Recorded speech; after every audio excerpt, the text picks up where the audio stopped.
Yeah, that body's a blessing, girl. I ain't trying to pressure her. She messed with the temperature. I wrote the song, but I am the messenger.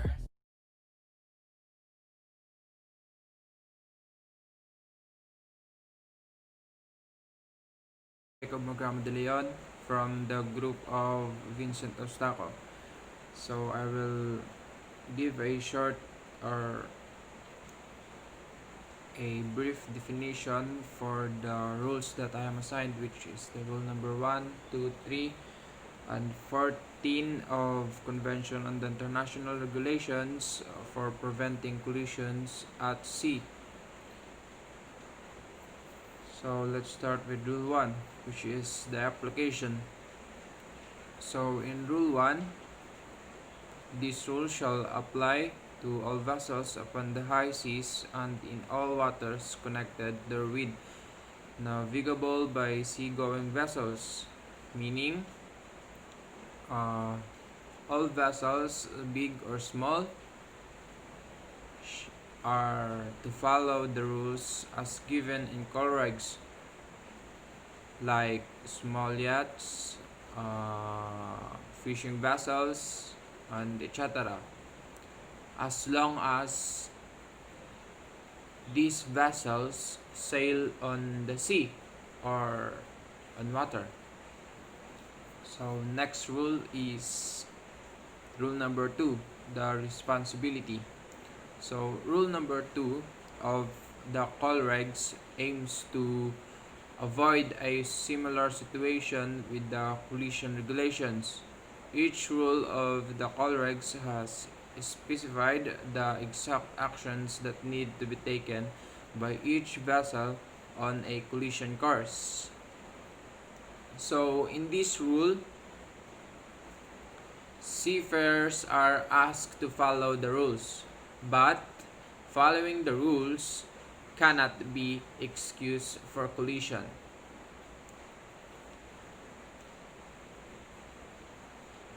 So next, rule number 3, general definition. So for rule number 3, the purpose of this rule is the word vessel includes every description of watercraft, including non-displacement craft, wig craft or WIG craft, and seaplanes, used or capable of being used as a mean of transportation on water. That is for the rule number 3.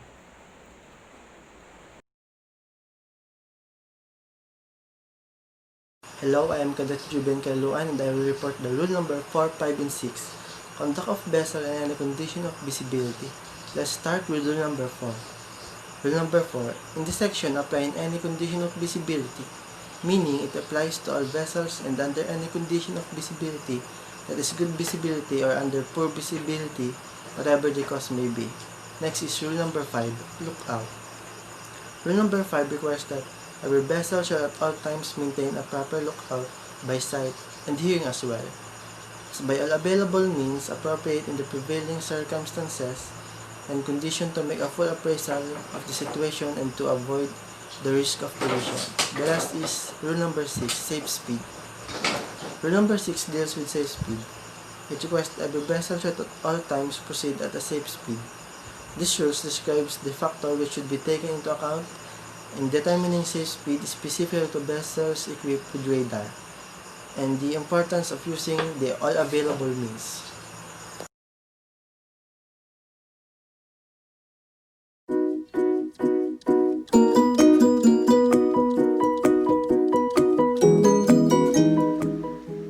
Rule 7.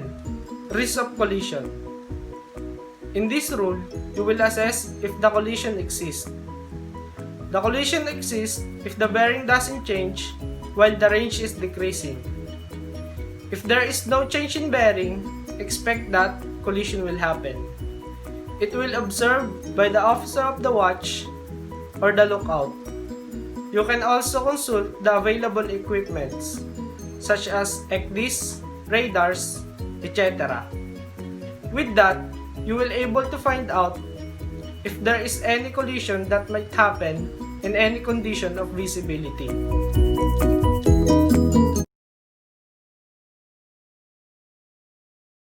Action to avoid collision. Any action taken to avoid collision shall be taken in accordance with the rule of the park. In making action to avoid collision, first you must be positive.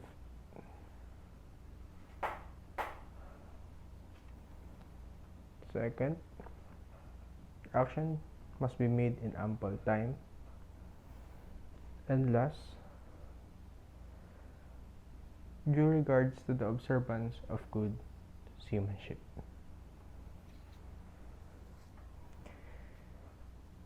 In taking action to avoid collision, a succession of small alteration of course and speed shall be avoided. In action to avoid collision, you must make an early and clear alteration of course in order for the vessel or in order for the stand-on vessel to know if you're making action. For example,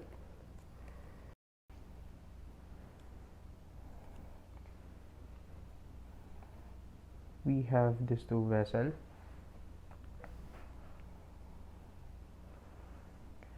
Vessel A will be the giveaway vessel and vessel B will be the stand-on vessel. So here you shall assume that there will be a collision. So as the vessel A or the giveaway vessel, you must make an early and clear alteration. The alteration must be big in order for the stand-on vessel to know if you're making an action to avoid collision. You will do this until the vessel B is pass and clear. The effectiveness of the action shall be carefully checked until the other vessel is finally pass and clear, as I said. So here another example, we have this vessel A and this vessel B. Now vessel A will be the giveaway vessel because she's in the port bow of the vessel B. In this case, if vessel B doesn't see the alteration of vessel A because she's making a small alteration, vessel B must now take action to avoid collision.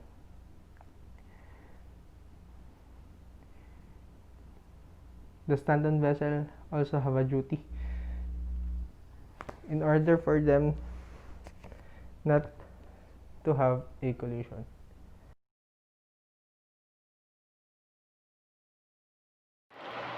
Rule number 9, narrow channel.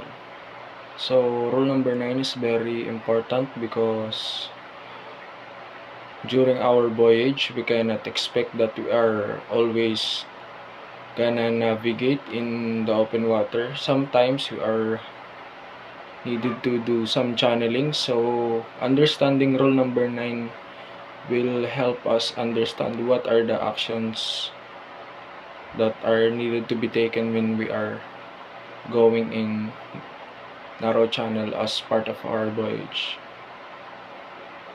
So this is an example of narrow channel. So as you enter the channel, the number one thing that you always should remember is that you should always keep your vessel on the outer limit. So either this side or this side, the outer limit will always be the starboard side. So as you enter and navigate through the narrow channel, your vessel should always keep on the starboard side. Or simply, uh, stay on the right side of the channel. So the vessels around, the sailing vessel, the vessel engaged in fishing, and the vessel who are less than 20 meters doesn't have the right to impede the way of this vessel, because this vessel can only navigate by using the narrow channel. Because if this vessel will navigate outside the narrow channel, she might get aground because of her draft. In addition, crossing the narrow channel is strictly prohibited, even if this vessel is also power driven vessel, just like this one. And also, anchoring in narrow channel is highly prohibited also, because it still might impede the way of this vessel. So while we are navigating in narrow channel, some vessels who are faster than us might want to overtake us, either starboard side or on our port side. So overtaking in narrow channel involves signals to ask permission and to give confirmation. So if this vessel wants to overtake this vessel on its starboard side, the signal that this vessel will make is a 3-second horn, another 3-second, and 1-second horn. So if this vessel will accept the permission of this vessel overtaking in her starboard side, what this vessel will reply will be a 3-second, a 1-second, a 3-second, and a 1-second again. So when this vessel give permission to let this vessel overtake her in her starboard side, so this vessel will go on the port side, and then after this vessel is finally passed in clear, this vessel will return on the starboard side. And if this vessel want to overtake this one on the port side, what this vessel will sound is one prolonged blast, another one prolonged blast, and two short blasts when this vessel wanted to overtake this vessel on the port side.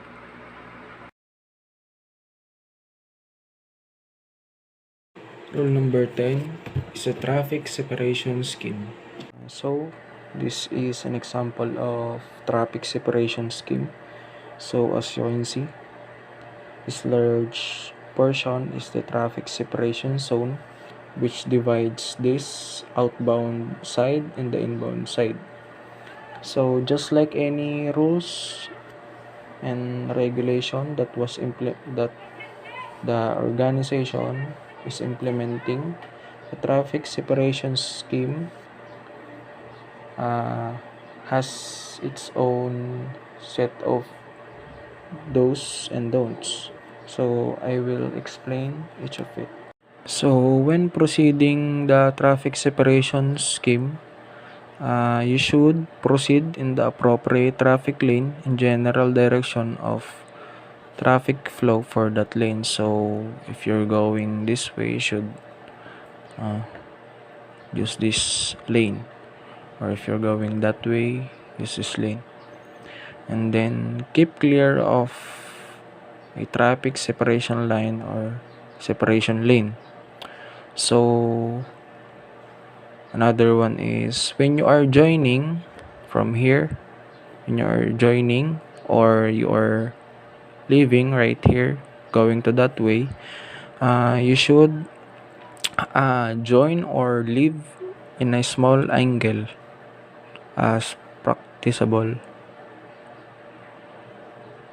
Another one is you should never ever avoid crossing traffic lanes. Never cross that way or this way.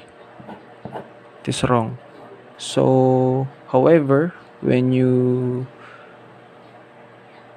crossing traffic lane is much needed because your port is maybe on this way or the other way, what you need to do is to practice crossing by right angle.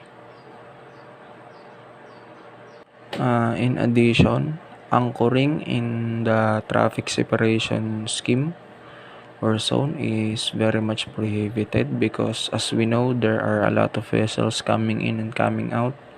So if you're gonna anchor on this way or any other part of the TSS, you will definitely impede the traffic flow, so it is very much prohibited. Fishing vessels must not impede the traffic flow, so fishing vessels and especially vessels less than 20 meters are not allowed in here, the traffic separation scheme. However, if you are less than 20 meters fishing vessel or sailing vessel, you can use this one, the inshore traffic zone. So this part of TSS is dedicated for those vessels that the inshore traffic zone is dedicated part of the traffic separation scheme for those vessel less than 20 meters or those vessel that has business in this area, particularly here. Rule number 11, application. Rule number 11 is basically what are the things that you should do or conduct when you are navigating and then you see another vessel around you. So, in order for us to be not to be doubtful for the actions that we need to do, we should apply the things or the rules that is under rule number 11 or section 2 of the call right. For example, you are this vessel and then suddenly you saw another vessel on your starboard bow. When you understand and apply the rule under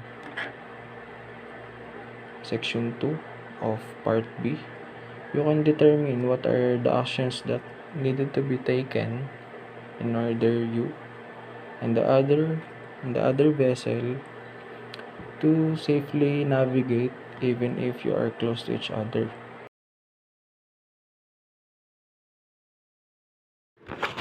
Rule number 12, sailing vessels.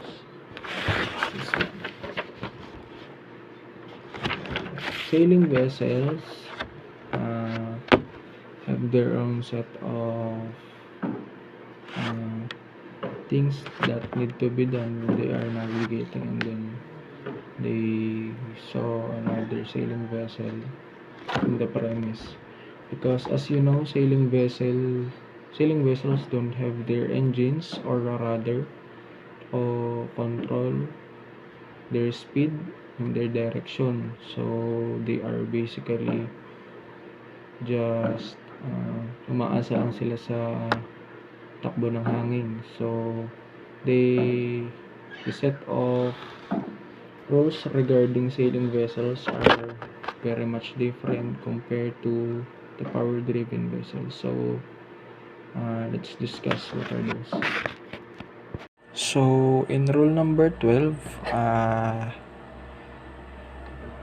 it states that the sailing vessel who has the wind on her port side should be the one who will keep out of the way. So as you can see from this diagram, this drawing, the sailing vessel who has the wind on her port side is this one. So what this sailing vessel will do is to alter her course to starboard and then pass the sailing vessel who is the stand-on vessel on her beam.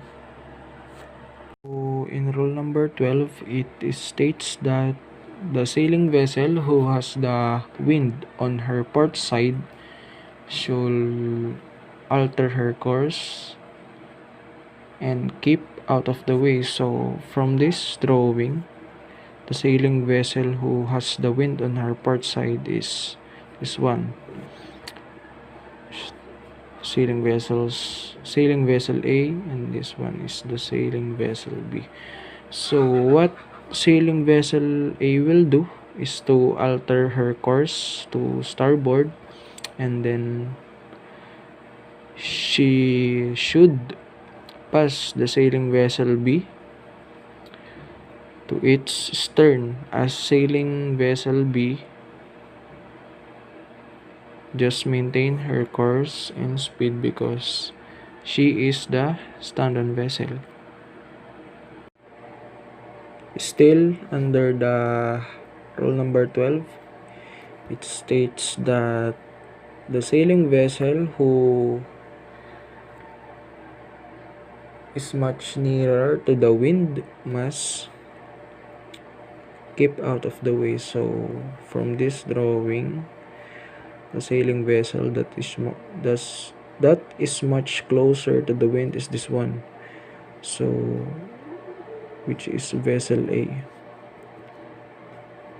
So vessel A must alter her course to port and then pass the vessel B to her stern, and sailing vessel B will just continue her speed and course.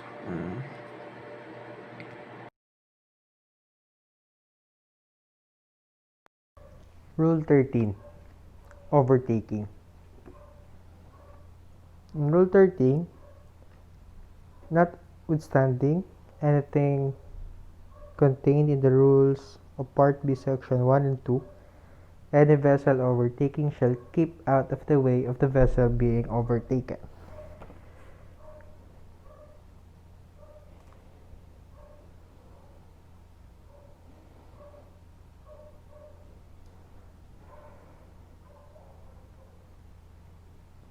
Your vessel is considered in overtaking situation if you see a vessel more than 22.5 degrees above your beam. Meaning, when your vessel is inside the 112.5 degree to 247.5 degree, you are considered an overtaking vessel. In Rule 13, when a vessel in doubt to whether she is overtaking another, she shall assume that this case is the case and act accordingly.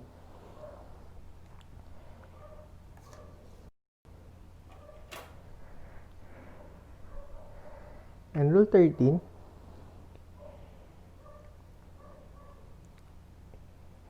imagine that this is the vessel and this is the overtaking vessel.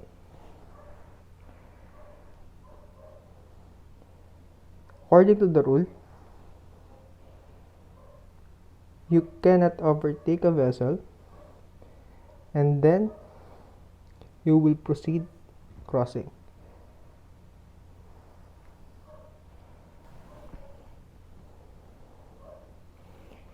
And rule 13 also, if you are the overtaking vessel, you are considered as the give way vessel. And if you're the vessel being overtaken, you are considered as the stand on vessel. Why? Because in overtaking, the overtaking vessel, she is the one who will alter her course and change her speed in order not to impede the passage of the vessel being overtaken, which is the stand on vessel. Is rule number 14, the overtaking. So in the rule number 14, when two power driven vessels are meeting with each other courses and it involves risk of collision, each shall alter her starboard and each shall pass to her port side to avoid collision. And that is the rule that need to be followed by the two vessels in the situation of head-on situation. And also I remember in the night, both vessels who are in the situation of head-on situation, they should see each port lights or port side lights, which is colored red.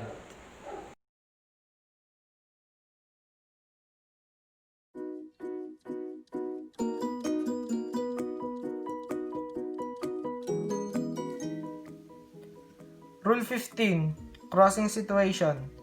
The vessel which has the other vessel on her starboard side shall give way. Sa crossing situation, and na-assist nyo yung na nag-exist yung collision, you will identify whether you are the giveaway or the stand-on. Kapag may nakita kayong vessel sa inyong starboard side or sa kanan, it indicates na kayo yung giveaway. Assume na nandito kayo sa vessel na ito, may nakita kayong vessel sa inyong starboard side. It means kayo yung giveaway. Then, you will alter your course to starboard and magpapas sa stern ng stand-on vessel, and this stand-on vessel will maintain her course and speed.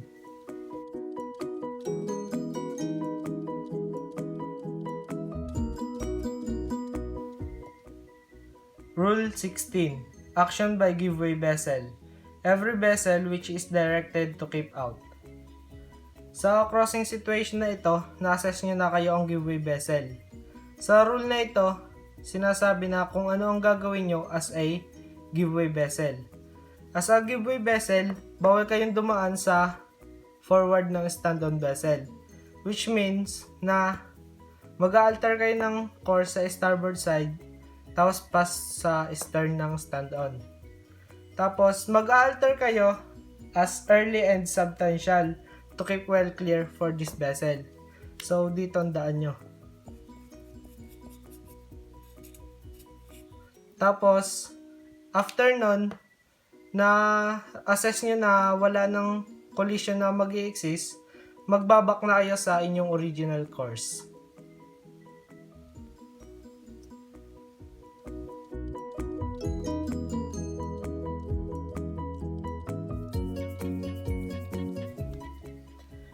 Rule 17. Action by stand-on vessel.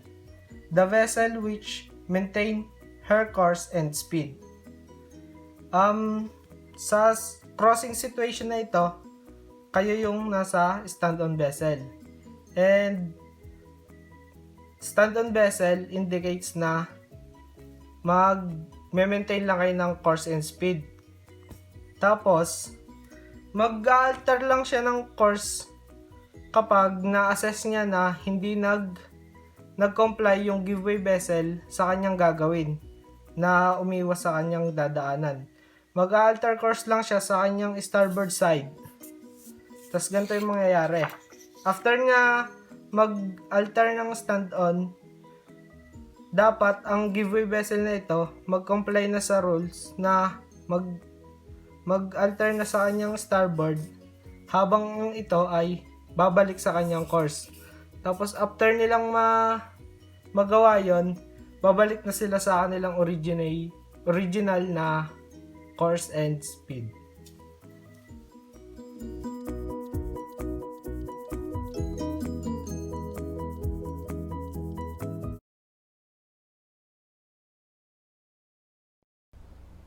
Rule 18.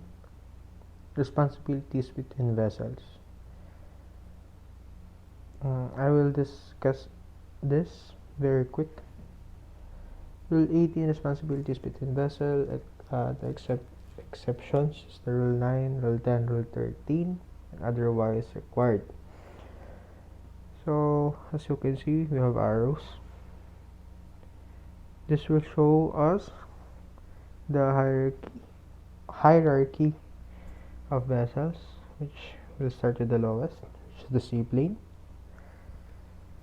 Second to the lowest, power-driven vessel, sailing vessel,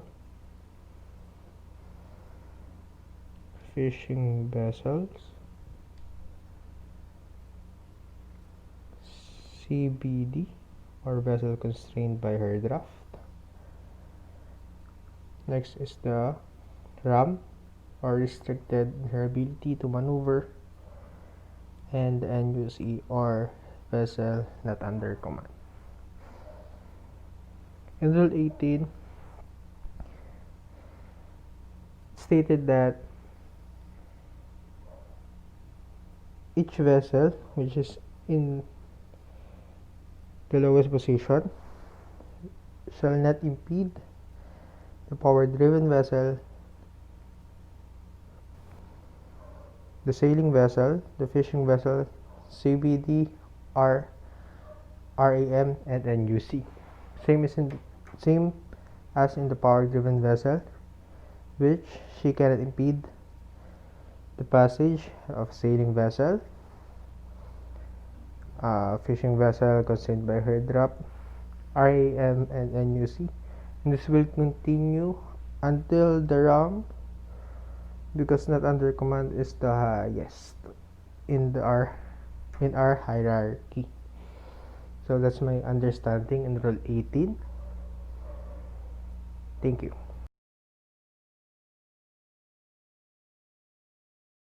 Rule 19. Conduct of vessel restricted visibility. In Rule 19, you cannot see your surroundings because it's your visibility, as you said, restricted visibility, like snows, rains, storms,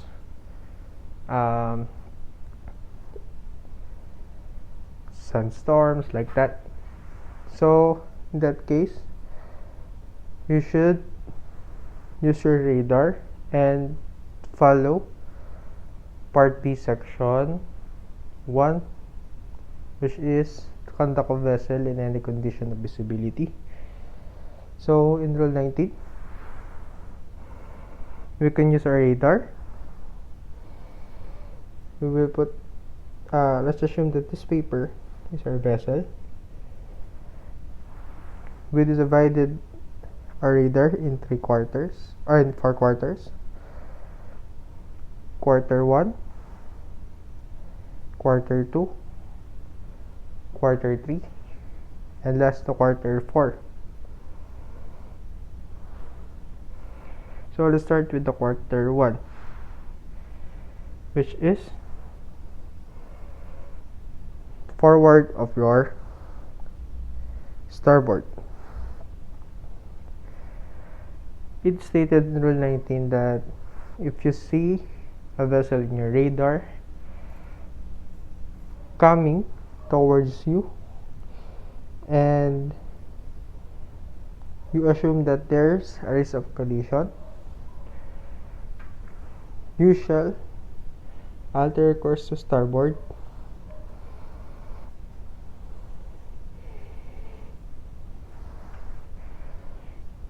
in order to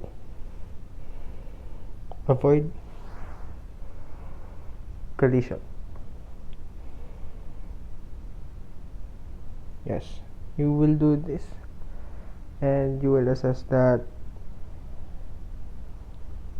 it is successful if if the vessel is passed and clear. So in quarter 1, alteration of course to starboard. Now let's move to quarter 2. If you see a vessel in the forward of your port side, it is said that the safest way to avoid collision is alteration of your course to starboard also, because this will simply help you to avoid collision. So in quarter 2, the safest alteration is alteration of course to starboard. Now let's move to quarter 3. In quarter 3, if you see a vessel in your radar and you know that there's a risk of collision because it's coming towards you, the safest way is to alter course also to starboard. So by means of that, you can avoid any collision from the vessel on your port quarter.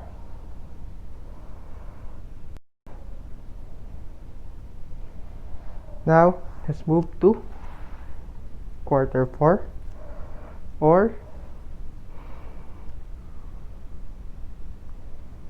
from your starboard quarter.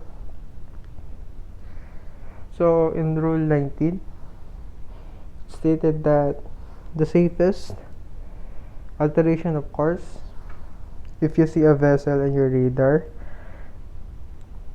in your starboard quarter, the best alteration is to alter course to port in order for you to avoid collision. So the alteration from your starboard quarter, you must alter recourse to port. So that's my understanding in Rule 19, conduct of vessel in restricted visibility.